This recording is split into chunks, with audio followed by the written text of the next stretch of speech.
بسم اللہ الرحمن الرحیم۔ السلام علیکم۔ آپ کا معنی پانی اور زمزم سے مراد شہر نہ ہے۔ آج سے تقریباً 4000 سال قبل مکہ مکرمہ کے صحرا میں ایک شیر خوار بچہ پیاس سے بے حال تھا۔ اس کے معصوم ہونٹوں پر پیاس کی شدت سے خشکی آ گئی تھی۔ اس بچے کی ماں پہاڑوں پر پانی تلاش کر رہی تھی، کبھی دوڑ کر پانی تلاش کرتی اور کبھی واپس آ کر بچے کو دیکھتی کہ کہیں کوئی جانور نقصان نہ پہنچا دے۔ وہ بچہ کوئی عام بچہ نہ تھا۔ جب وہ بچہ پیاس سے بے حال ہو کر رو رہا تھا تو اس کے ننھے پاؤں کی ایڑیوں والی جگہ سے اللہ کی قدرت سے پانی کا چشمہ پھوٹ پڑا۔ اس بچے کی ماں نے اس پانی کو زمزم کہہ کر روک دیا اور اس کے گرد ریت سے دیوار بنا کر اسے گھڑے کی شکل میں بند کر دیا تاکہ پانی سے مشکیزہ بھرا جا سکے۔ اس معجزاتی پانی کو آب زمزم کہتے ہیں جو آج بھی اللہ کے حکم سے اسی جگہ سے نکل رہا ہے۔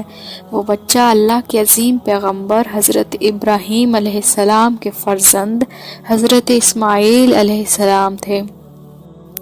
ان کی والدہ جو پانی کے لیے بھاگ دوڑ کر رہی تھی حضرت ہاجرہ تھی۔ روایات کے مطابق حضرت جبرائیل اللہ کے حکم سے وہاں آئے تھے۔ انہوں نے اپنا پیر وہاں مارا تھا جس جگہ سے پانی کا چشمہ پھوٹ پڑا تھا۔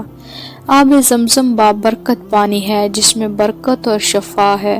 محمد مصطفیٰ صلی اللہ علیہ وآلہ وسلم کا فرمان ہے کہ آب زمزم اسی مقصد کے لیے ہے جس مقصد اور نیت سے اسے پیا جائے۔ اس پانی میں ہر بیماری کی شفا ہے۔ جس بھی نیک کام کی نیت کر کے اسے پیا جائے اللہ اپنی رحمت سے اسے پورا کرتا ہے۔ آب زمزم چند بدبختوں کی وجہ سے کچھ عرصہ کے لیے جاری نہ رہ سکا۔ ہوا کچھ یوں کہ حضرت اسماعیل علیہ السلام کی وفات کے بعد اہل مکہ دو بڑے گروہوں میں تقسیم ہو گئے۔ ایک عرصہ کے بعد ان دونوں قبیلوں میں ایک معمولی سی بات پر جھگڑا ہو گیا اور وہاں قتل و لڑائی شروع ہو گئی، جو مکہ کی سرزمین پر تشدد کا پہلا واقعہ تھا۔ خاندان اسماعیل کی تعداد زیادہ ہو گئی تو انہوں نے مکہ کے آس پاس کے علاقوں میں رہنا شروع کر دیا اور لوگ عدل و انصاف کی خلاف ورزی کرنے لگے، دوسرے لوگوں پر ظلم کرنے لگے۔ بنو اسماعیل نے لوگوں کا ظلم دیکھ کر دوسرے قبیلے کے لوگوں کو سمجھایا کہ وہ لوگ اس ظلم و ستم سے باز آ جائیں اور کعبہ شریف کے اعمال اور ذمہ داریاں احسن طریقے سے نبھائیں، ورنہ کعبہ شریف کی سپرداری بنو اسماعیل کے حوالے کر دیں۔ بصورت دیگر جنگ کا اعلان کیا جائے گا۔ دوسرے قبیلے کے لوگ کعبہ شریف کو اتنی آسانی سے نہیں چھوڑ سکتے تھے،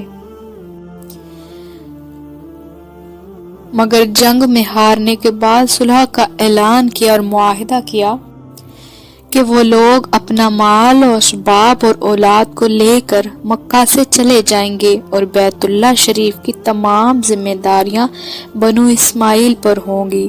اسی دوران جب وہ لوگ مکہ سے جانے کی تیاریاں کر رہے تھے تو ان کے سردار عمر بن حارث نے